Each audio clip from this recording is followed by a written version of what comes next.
Mesdames, Messieurs, bonsoir. Bienvenue dans votre journal d'information de ce mardi 15 mars. Je suis ravie de vous retrouver pour faire le point sur l'actualité martiniquaise. J'en profite pour souhaiter une bonne fête à toutes les Louises. Nous retrouvons ce soir le vice-président du comité martiniquais de la Ligue contre le cancer, M. Philippe Capgras. Bonsoir M. Capgras, merci d'avoir répondu à notre invitation. C'est avec beaucoup de plaisir, beaucoup de joie. Nous vous retrouvons tout à l'heure. Pas de problème. Et commençons cette édition par la grève au lycée de l'AMEP ce mardi. 3 des 4 sites du lycée de l'Association martiniquaise de l'éducation populaire étaient bloqués et aucun cours n'était assuré. Les personnels administratifs de services et techniques affiliés aux syndicats CFDT et UGTM sont en grève illimitée. Ils dénoncent une dégradation du climat social et déplorent également des violences verbales, physiques et un harcèlement moral envers le personnel. William Zali s'est rendu sur place. Reportage. 3 des 4 sites de la MEP étaient bloqués ce matin. Aucun cours n'a été assuré. Les personnels administratifs de services et techniques de la MEP, affiliés aux syndicats CFDT et UGTM, sont en grève illimitée. Aujourd'hui, on n'investit plus dans notre mission essentielle qui est celle de l'enseignement, dans notre mission essentielle à savoir la sécurité des personnels et des élèves. Et donc on a subi, il y a la semaine dernière, l'eau qui a fait déborder le vase, c'est 2 agressions, d'accord ? Et puis l'annonce de la direction générale de dénoncer la convention collective qui protégeait quand même les petits personnels. Ce sont des agressions qui ont lieu à l'intérieur de l'école, soit par des personnes étrangères, soit par des élèves. Ce qu'il faut dire simplement, c'est que il faut un encadrement plus important. Nous avons besoin de moyens pour mener à bien notre mission. Et, des surveillants, c'est-à-dire des moyens supplémentaires, des surveillants, et puis aussi des moyens en matériel. Les revendications sont identiques pour tous les sites. Donc ce que nous voulons aussi souligner, c'est le manque de communication qui existe au sein de l'institution. Les parents comprennent, quand on leur explique, par exemple, qu'on a supprimé la société de gardiennage qui assurait la sécurité des enfants et qu'aujourd'hui, et que la semaine dernière, les gendarmes sont venus arrêter des dealers devant la porte de l'école, ils comprennent notre action. D'accord ? Ils comprennent. Et ça seulement, ça suffit à leur faire comprendre que l'insécurité ne touche pas seulement les enseignants. Nous ne sommes pas dans nos revendications égoïstes. Ça concerne aussi leurs enfants. Nous ne pouvons pas concevoir que nous puissions aller au travail et mettre notre vie en danger. Ça, c'est impossible. Et en tant que responsables syndicaux, nous avons décidé que plus aucune agression à la MEP. Terminé. Pour que le travail reprenne, il demande une rencontre avec le conseil d'administration, un représentant de la commission d'éducation de la CTM, le commissaire aux comptes, un représentant des parents d'élèves, le président du conseil d'administration et le directeur général.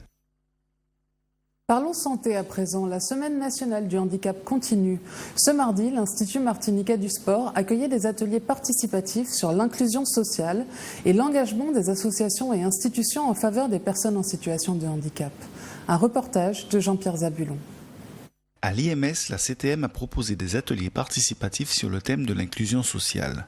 Le slogan retenu de la semaine, autour du handicap, jouons collectif. Ce que la collectivité a voulu aujourd'hui particulièrement, c'est de décliner un certain nombre de thématiques sur le plan de l'inclusion sociale. Alors il y a 4 ateliers qui ont été retenus.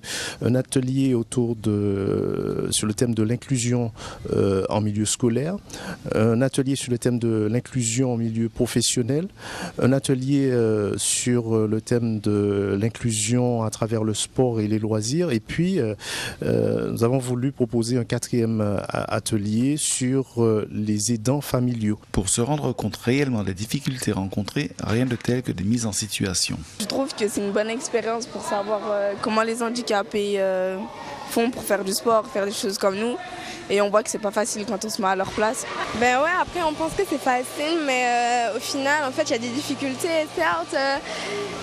Nous, quand on a l'habitude de marcher, on se met sur un fauteuil, on a l'impression que c'est super facile, qu'il n'y a pas de problème, mais en fait, eux, ils galèrent tous les jours comme ça, passer en public comme ça doit être dur. Yann Granier, porteur lui-même de handicap, est organisateur de la manifestation. Nous l'avons rencontré. C'est passionnant de s'intéresser aux personnes dites plus faibles. et aux personnes qui sont marginalisées. Et donc voilà, pour une fois, les mettre à l'honneur et leur donner confiance, leur donner une estime d'eux-mêmes, parce que même si on a une difficulté, même si on a un handicap, ben on est une personne à 100% et on peut toujours faire des choses. Il n'y a personne, même handicapé, qui ne puisse rien faire. Voici une belle leçon de vie prise au 2e jour de cette semaine du handicap à suivre. Partons à l'hôpital Mangovulsin. L'établissement organise du 14 au 16 mars le 3e séminaire de médecine physique et de réadaptation. L'occasion d'échanges entre les professionnels de santé du secteur. Des spécialistes exerçant dans des hôpitaux de métropole sont venus rapporter leur expérience sur les évolutions actuelles. Nous y étions, reportage. Le séminaire de médecine physique et de réadaptation de l'hôpital Mangovulsin a pour objectif d'actualiser les connaissances thérapeutiques dans ce domaine. L'objectif, c'est de réunir ensemble les différents personnels qui s'occupent des patients en situation de handicap.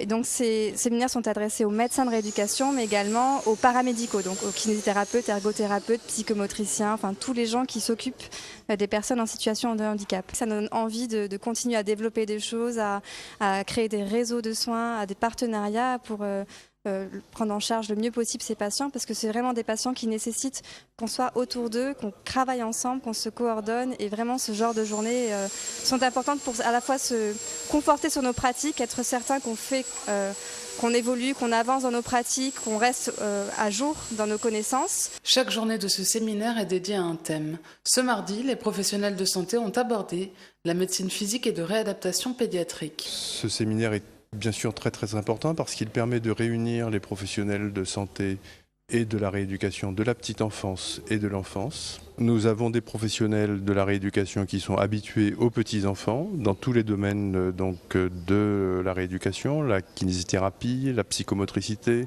l'orthophonie, la psychologie et la neuropsychologie, tous ces domaines du développement qui doivent être pris en charge par des spécialistes formés, mais qui doit faire l'objet d'une coordination, parce que ces prises en charge sont complexes, donc dans chaque domaine il faut des personnels spécialisés, mais à un moment donné il faut que tous ces professionnels soient en mesure de se coordonner et de faire la synthèse de leur intervention.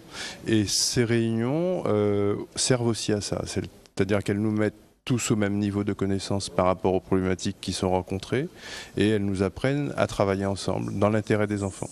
Cette manifestation est également l'occasion d'échanges avec des professionnels de santé de métropole. Parlons travail à présent. Manuel Valls a présenté hier, lundi 14 mars, une version modifiée de la loi de Myriam Khomri, appelant à un nouveau départ pour sa loi travail. Le Premier ministre recule sur les prud'hommes, mais moins sur les licenciements.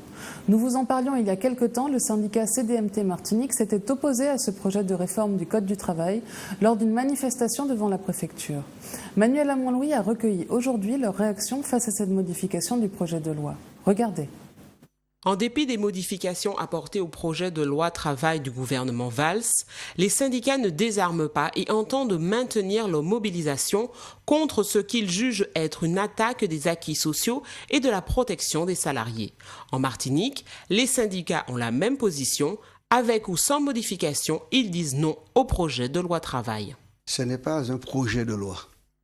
C'est une modification substantielle, principielle du droit du travail, du code plus exactement du travail, qui règle les relations entre les employés et les employeurs. Le code du travail, c'est fait pour protéger un peu le travailleur. C'est-à-dire il y a des obligations du travailleur, il signe un contrat, il est en subordination, il fait ce qu'on lui a demandé de faire, il a signé, il est d'accord.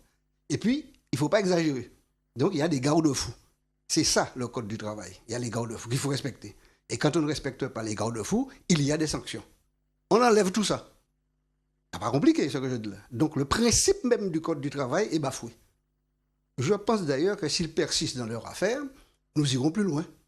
Alors on explique ça aux travailleurs, on va manifester parce que c'est la seule façon de faire entendre les mulets, on va manifester pour qu'ils comprennent qu'on n'est pas d'accord. Le salaire, d'abord, le nombre de jours de travail, les heures de travail, les congés, les heures supplémentaires, la manière de les payer, etc., etc. Par conséquent, nous sommes obligés d'expliquer ça pour que les gens comprennent bien qu'il ne s'agit pas seulement d'une modification pour mieux organiser le travail. Loi du travail, ce n'est pas une loi du travail, c'est une modification, c'est un changement fondamental de la nature même du code du travail. Ça va créer beaucoup de dysfonctionnements au niveau de l'entreprise, qui est une unité économique et sociale de l'entreprise. C'est deux choses à la fois. Ce n'est pas une seule chose, c'est deux choses. Donc il y a des gens qui travaillent dans les entreprises, il faut tenir compte des conditions de travail de ces gens-là. Et c'est notre affaire, les conditions de travail. Les syndicats sont donc vent debout contre le projet de loi travail. Ils préviennent que de nombreuses manifestations sont à prévoir afin de protéger le code du travail et par là même les salariés. Partant sur le site de Gerbeaud à Fort-de-France, désormais les forces armées ont choisi d'organiser la traditionnelle journée des réservistes en parallèle d'une journée défense et citoyenneté sur le thème « Une nouvelle réserve militaire pour de nouvelles menaces ». Les réservistes étaient donc présents ce jour. William Zali les a rencontrés. Reportage.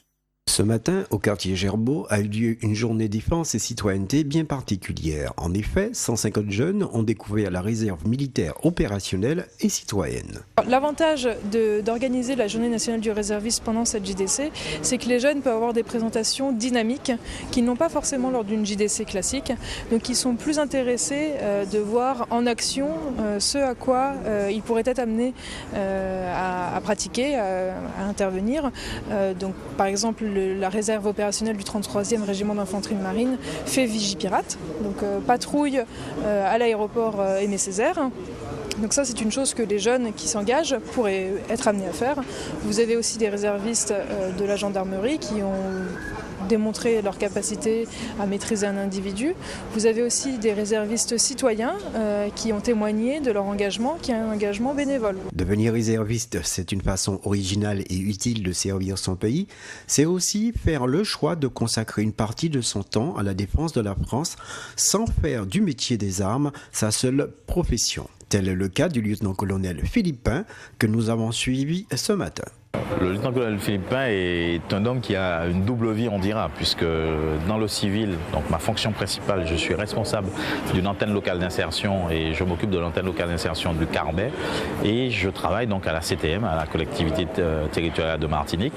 Et à côté de cela, je suis donc l'officier adjoint réserve du 33e RIMA et je m'occupe de la gestion des réserves du régiment. C'est une vocation puisque j'ai choisi volontairement déjà de m'engager dans l'armée et ensuite de continuer dans la réserve et aujourd'hui j'ai 24 ans de service. Concilier les deux activités, c'est très difficile puisque à mon niveau de responsabilité, tant civil que militaire, c'est un peu compliqué. Ça a un peu de sacrifice de la famille, des sorties, des amis, mais lorsqu'on croit à la chose, on le fait. Et moi, je conseille à un employeur de tout faire et d'aider son personnel si jamais il est réserviste parce qu'il a quelqu'un qui est sérieux, qui est respecté de la hiérarchie, qui est formé au stress, qui est sportif. Et surtout, c'est une personne qui demain pourrait le secourir, lui ou sa famille, parce que n'oublions pas qu'on vit dans un pays sujet au tremblement de terre, au tsunami, au cyclone. Nous avons une montagne qui est soit endormie, mais qui n'est pas éteinte. Et nous voyageons en plus, et nos personnels de réserve renforcent un régiment qui est en soutien à la population. Et demain, peut-être que c'est ce personnel qui pourrait l'aider, lui ou sa famille. Retrouvons maintenant notre invité, Philippe Capgras, vice-président du comité martiniquais de la Ligue contre le cancer. Monsieur Capgras, cette semaine est la semaine nationale de la lutte contre le cancer. Différentes actions sont menées sur tout le territoire. Un des objectifs de ces manifestations est de sensibiliser le public à la prévention et au dépistage du cancer. C'est exactement ça. La semaine nationale de lutte contre le cancer, c'est un moment... C'est un coup de projecteur sur une de nos missions.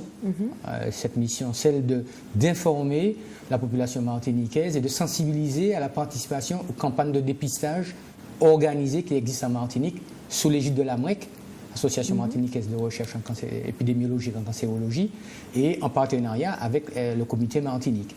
Alors, sur ce coup de projecteur de sensibilisation, il est important pour nous, en particulier sur la participation pour le cancer colorectal. Oui.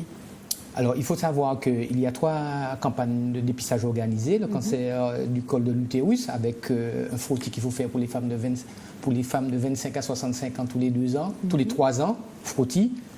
Cancer du sein, avec une mammographie qu'il faut faire tous les 2 ans. Et enfin, cancer colorectal, avec un dispositif, avant c'était un hémoculte, c'était un prélèvement de sel tous les 2 jours, 3 prélèvements de sel avec 2 jours de différence. Ça a changé depuis quelques mois. Désormais, nous avons un nouvel outil qui est un test immunologique avec un seul prélèvement, beaucoup plus simple pour la population, et j'espère que ce changement de dispositif permettra à la population de participer de façon beaucoup plus fortement à cette campagne de dépistage du cancer colorectal. Parce que nous savons maintenant que 53% des cancers qui sont détectés sont guéris. S'il faut retenir un chiffre ce soir, c'est celui-là. Plus d'un cancer sur 2 est guéri maintenant, et pas en Martinique, mais en France, de façon générale. Donc, plus le cancer est découvert tôt, mieux on a beaucoup plus de chances de guérir définitivement. Alors, c'est pour cette raison que nous essayons de mettre en place des dispositifs, on va dire, pratiques, avec en particulier le côlon tour que nous avons développé. C'est une structure gonflable qui vous permet de voir de visu ce qu'est l'intérieur d'un côlon, et à l'intérieur de ce côlon, savoir ce que c'est de voir effectivement comment se trouve la paroi du côlon quand vous avez une inflammation chronique, quand vous avez une tumeur, quand vous avez un polype. Vous pouvez voir de façon effective qu'est-ce que ça représente, et surtout expliquer le mécanisme de saignement de ces polypes et l'intérêt du prélèvement de sel pour pouvoir faire le test de dépistage. Mais qu'est-ce qui rend les Martiniquais, puisque nous sommes en Martinique, réticents au dépistage? Alors, j'imagine qu'il y a plusieurs facteurs qui rentrent en jeu. Il y a la peur de la maladie elle-même. Il y a un déni. Nous savons maintenant qu'un cancer sur 2 détecté est guéri. Oui, mais ça n'arrive toujours qu'aux autres. On a toujours l'impression que ça n'arrive qu'aux autres. D'où l'importance d'informer la population sur le fait que quand vous faites un dépistage, en particulier dans la tranche d'âge, sur le public cible qu'il est considéré, pour le cancer du colorectal, c'est les hommes et les femmes de 50 à 75 ans. Toutes les données épidémiologiques montrent que c'est dans cette tranche-là qu'il y a le plus de cancers. Donc il est important pour le cancer colorectal de le découvrir tôt et de faire ce dépistage, d'autant plus que quand vous faites le dépistage, ça ne veut pas dire que quand on vous trouve quelque chose, du sang dans les selles, que vous avez un cancer. Il y a 9 chances sur 10 que vous n'ayez rien. Et en supposant que vous ayez quelque chose, on va vous proposer dans un deuxième temps une prise en charge avec une coloscopie qui va aller vous regarder si effectivement vous avez une tumeur maligne. Donc je crois qu'il est important que les gens se mettent bien en tête qu'il vaut mieux faire le dépistage et ne rien avoir plutôt que de ne rien faire et avoir ce cancer. Alors quels sont les temps forts de cette semaine de lutte contre le cancer? Alors bien évidemment, nous faisons beaucoup de conférences et de forums d'information, mais nous avons centré cette année sur le côlon tour. Montrer aux Martiniquais ce que c'est que sur le côlon tour, parce que le pourcentage de participation au cancer colorectal n'est que de 35%, avec en plus une faible participation des hommes. Donc nous espérons qu'avec ce niveau dispositif immunologique, le taux va augmenter. Donc c'est pour cette raison que nous avons centré toutes nos actions sur le côlon tour. Demain, mercredi, le côlon tour sera au Lamentin de 9 à 12 heures.